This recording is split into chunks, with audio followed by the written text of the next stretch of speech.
जो प्रबंधन का अनुपम उदाहरण दुनिया के सामने प्रस्तुत किया है।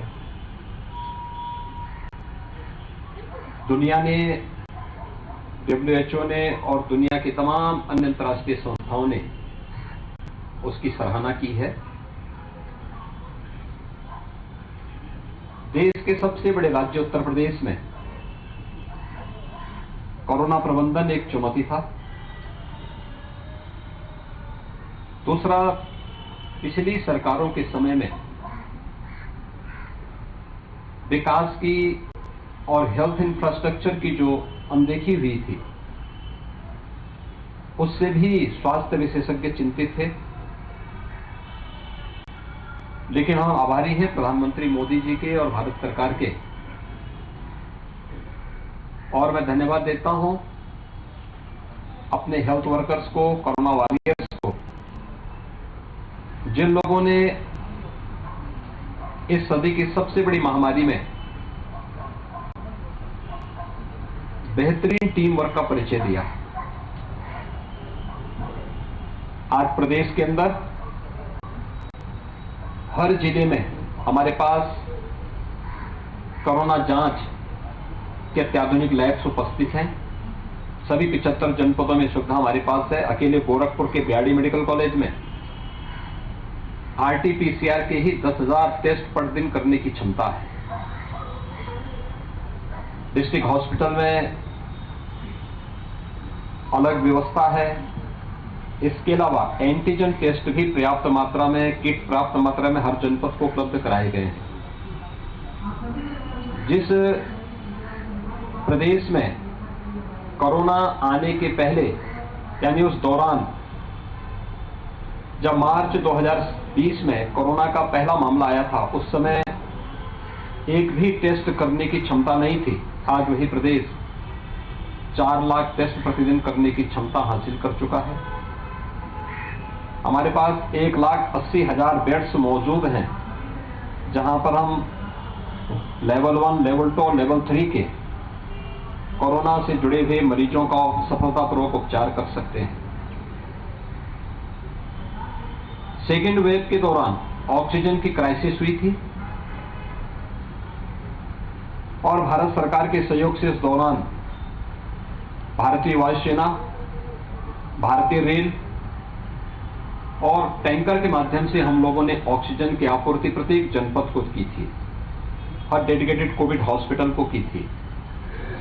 आज हमारे पास 558 ऑक्सीजन प्लांट प्रदेश में मौजूद हैं, जहां से हम लोग ऑक्सीजन आत्मनिर्भरता के लक्ष्य को प्राप्त करने में प्रदेश को सफलता प्राप्त हुई है।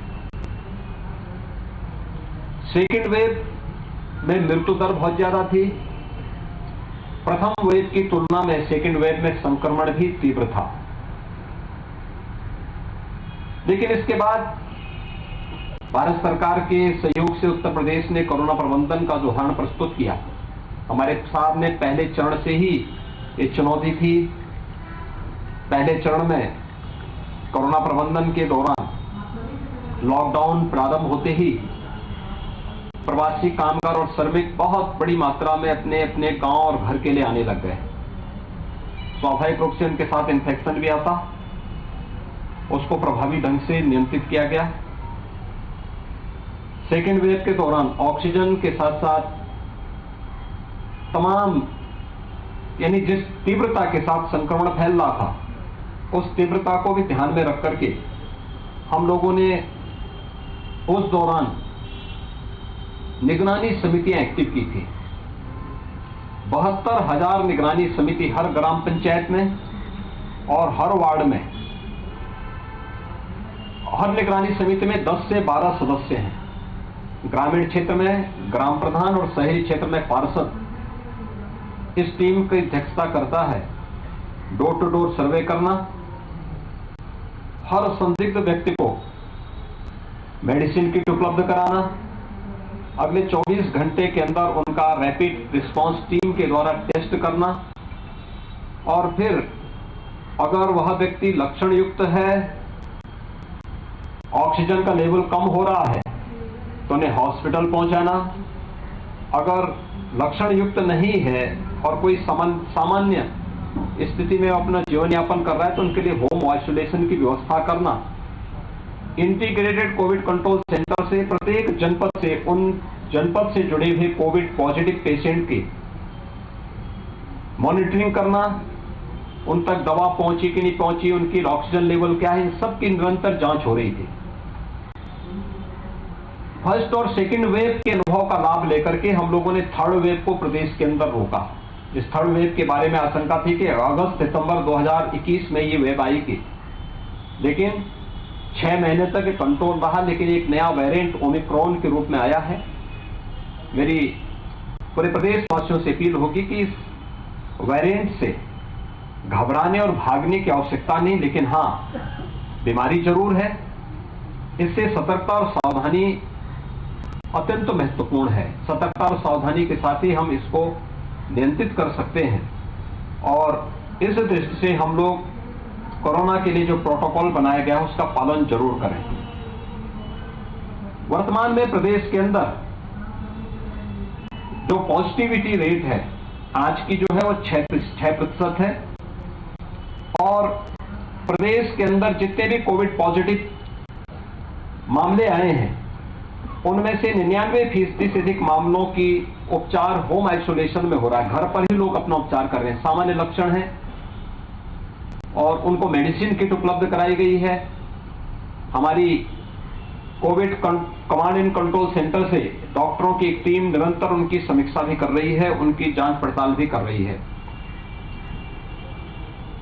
गोरखपुर की मैं बात करूं तो गोरखपुर में अब तक 2241 मामले कुल एक्टिव केस हैं, यानी 2241 एक्टिव केस गोरखपुर में हैं। इसमें से मात्र 12 जो कोविड पॉजिटिव है वो हॉस्पिटल में है, यानी 0.5% मामले ही हॉस्पिटल में हैं। बाकी से सभी लोग अपने घरों में उपचार करा रहे हैं। उनसे लगातार संवाद बना करके उनका हालचाल लिया जा रहा है। सेकेंड वेव में एक चीज देखने को मिला था कि कोविड पॉजिटिव को नेगेटिव होने में 15 दिन से लेकर के 1 महीने का समय लग जा रहा था। जिनके लंग्स ज्यादा इससे प्रभावित हो रहे थे उनके लिए और भी एक क्रिटिकल हो जाता था। पोस्ट कोविड इफेक्ट भी देखने को मिला था, कुछ कॉम्प्लिकेशंस उसके साथ भी देखने को मिले थे। लेकिन थर्ड वेव में ऐसा नहीं, एक सामान्य वायरल फीवर जैसा है, लेकिन सतर्कता और सावधानी अत्यंत आवश्यक है। इस दृष्टि से हम लोगों को इस महामारी के खिलाफ भारत सरकार के द्वारा, राज्य शासन के द्वारा जो गाइडलाइन तय की गई है उसका पालन हर व्यक्ति अगर करेगा तो हम इस सदी की सबसे बड़ी महामारी, वायरस कमजोर हो रहा है, अब ये ट्रेंड देखने को मिला है। आज इसीलिए मैंने बीआरडी मेडिकल कॉलेज का निरीक्षण भी किया है। हर एक जनपद में जाकर के हम लोग थर्ड वेव से भी सफलतापूर्वक सामना करके जीवन और जीविका दोनों को बचाने की कार्रवाई को सफलतापूर्वक कर सकें। आज इसीलिए मैंने बीआरडी मेडिकल कॉलेज में इन सभी चीजों का निरीक्षण किया है। यहाँ पर कुल 20 पेशेंट यहाँ पर हैं, जिनमें से 12 गोरखपुर के हैं, शेष अन्य जनपदों के हैं और या बिहार और नेपाल से जुड़े हुए हैं। उनका उपचार यहाँ पर चल रहा है। 10,000 टेस्ट करने की क्षमता के लिए बीआरडी मेडिकल कॉलेज की जो लेवल 3 कोविड जांच की लैब है उसके माध्यम से करने की क्षमता है और शेष अन्य लैब्स भी हमारे पास मौजूद हैं जहां पर हम लोगों के पास कोरोना की जांच और उसके आरटी-पीसीआर के टेस्ट करने की व्यवस्था हमारे पास यहां मौजूद है। मुझे ये बताना है कि प्रदेश के अंदर या जो अब तक स्वास्थ्य विशेषज्ञों ने तय माना है कि कोरोना महामारी से बचाव के लिए वैक्सीन सर्वोत्तम उपाय है। वैक्सीन अधिक से अधिक संख्या में लोग ले सकें, यह हमें प्रोत्साहित करना होगा। जिन लोगों ने पहला डोज लिया है वे दूसरा भी ले लें। जिन्होंने दोनों डोज ले ली हैं, कोमोर्बिड हैं यानी बीमार हैं, बुजुर्ग हैं, बच्चे हैं, उन सबको सतर्कता तो बरतनी पड़ेगी। लेकिन 60 साल से ऊपर के बुजुर्ग जो किसी बीमारी से ग्रसित हैं, उनके लिए एक प्रिकॉशन डोज भी तय की गई है, यानी बूस्टर डोज। तो उस बूस्टर डोज को लेने की तैयारी वे सभी करें। हर एक जनपद में ये व्यवस्था उपलब्ध कराई गई है।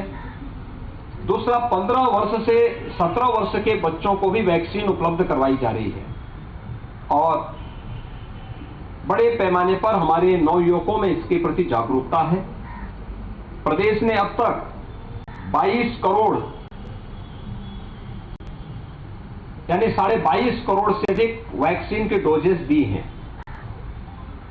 इतने वैक्सीन के डोज अब तक लग चुकी हैं। 22 करोड़ 50 लाख से अधिक वैक्सीन के डोजेस प्रदेश में अंदर लग चुकी हैं और 15 से 17 वर्ष के बच्चों में भी इसके भारी उत्साह देखने को मिला है, जिसमें 47,25,000 से अधिक नवयुवकों ने भी यह वैक्सीन की डोज प्रदेश के अंदर अब तक ले ली है।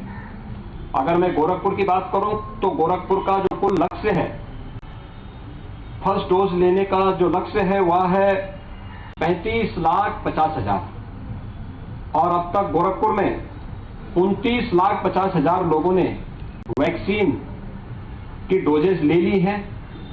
हम लोगों ने यहां पर स्वास्थ्य विभाग के सामने एक लक्ष्य रखा है और मैंने स्वयं चीफ सेक्रेटरी से इस बारे में कहा कि प्रत्येक जनपद की प्रतिदिन समीक्षा करें, क्योंकि हम सतर्कता और सावधानी से ही इस महामारी से जूझ सकते हैं, इसका सामना कर सकते हैं, इसलिए कोई लापरवाही न हो।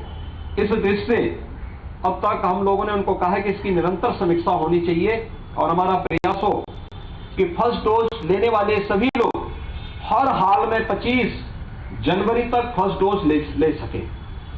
मेरी अपील होगी गोरखपुर वासियों से भी, प्रदेश वासियों से भी, जिन लोगों ने वैक्सीन अभी तक नहीं ली है वे वैक्सीन का डोज जरूर ले लें। जिन लोगों ने पहली डोज ले ली है वे सेकंड डोज भी जरूर लें और जिन्होंने सेकंड डोज भी ले ली है, किसी बीमारी से ग्रसित हैं, 60 साल से ऊपर हैं, वे लोग बूस्टर डोज भी जरूर ले लें। एक नियम बनाया गया है, एक व्यवस्था बनाई गई है उन सभी लोगों के लिए। गोरखपुर में एक चीज और देखने को मिली कि हमारे युवाओं में भी वैक्सीन लेने की एक अच्छी उनके अंदर जागरूकता देखने को मिली है और यहां पर लगभग 33% से अधिक युवाओं ने अब तक वैक्सीन ली है, जिनकी संख्या यानी 1,01,500 से अधिक है। मैं विश्वास करूंगा कि हमारे सभी युवा जो 15 वर्ष से ऊपर के हैं वे अपनी वैक्सीन की डोज जरूर ले लें। 18 वर्ष से ऊपर का हर व्यक्ति भी अपना वैक्सीन का डोज ले लें, क्योंकि कोरोना वैक्सीन बचाव का एक सर्वोत्तम उपाय होगा। परवाह देश की, सोमवार से शुक्रवार रात 10 बजे TV9 भारतवर्ष पर।